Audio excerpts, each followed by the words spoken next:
में था वसंत ऋतु का। पर्वतराज हिमवान के भवन में आनंद और उल्लास का समुद्र उमड़ा हुआ था। नगरी में उत्सव का वातावरण था। देवगण, ऋषिगण, गंधर्व, अप्सराएं, सिद्ध, चारों वेद सभी अपनी अपनी शक्ति के साथ वहां उपस्थित थे। चारों ओर पुष्पों की मालाएं सजी थीं। मंडप सोने और रत्नों से अलंकृत था। वैदिक मंत्रों की ध्वनि से वातावरण पवित्र हो रहा था।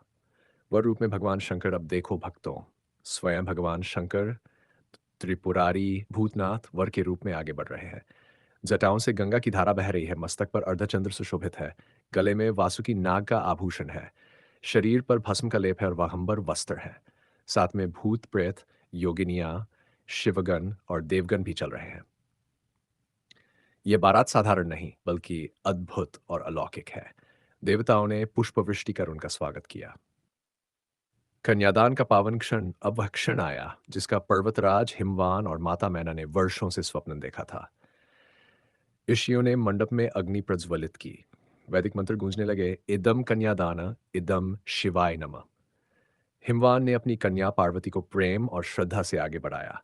उनकी आंखों में आंसू थे, परंतु ये आंसू दुख के नहीं बल्कि गौरव और आनंद के थे। वह बोले, हे देवाधिदेव त्रिलोकेश्वर महादेव, यह मेरी कन्या पार्वती है। ये जन्म जन्मांतरों से आपकी उपासिका रही है। तप और भक्ति से इसने आपको प्राप्त किया है।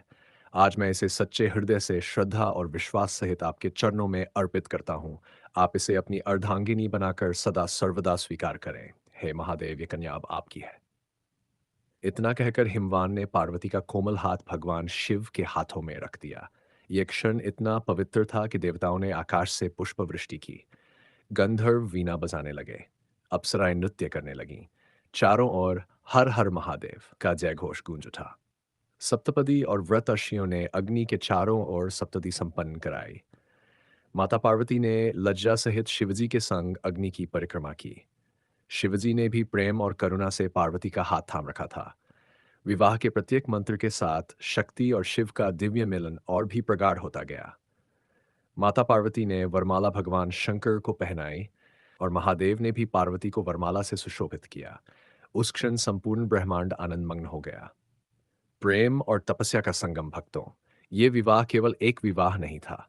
ये शक्ति और शिव का अद्वितीय संगम था। ये भक्ति और तपस्या का मिलन था। ये प्रेम और समर्पण का संदेश था। माता पार्वती ने जिस तप और श्रद्धा से महादेव को प्राप्त किया, वह संसार की प्रत्येक नारी और प्रत्येक भक्त को यह प्रेरणा देता है कि सच्चे समर्पण और दृढ़ विश्वास से भगवान अवश्य मिलते हैं। समापन है भक्तजनों। इस प्रकार शिव पार्वती विवाह का पावन प्रसंग संपन्न हुआ। यह विवाह केवल देवताओं के लिए नहीं बल्कि संपूर्ण सृष्टि के लिए आनंद और मंगल का संदेश लेकर आया।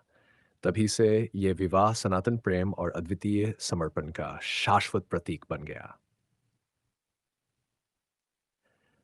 हर हर महादेव, जय माता पार्वती।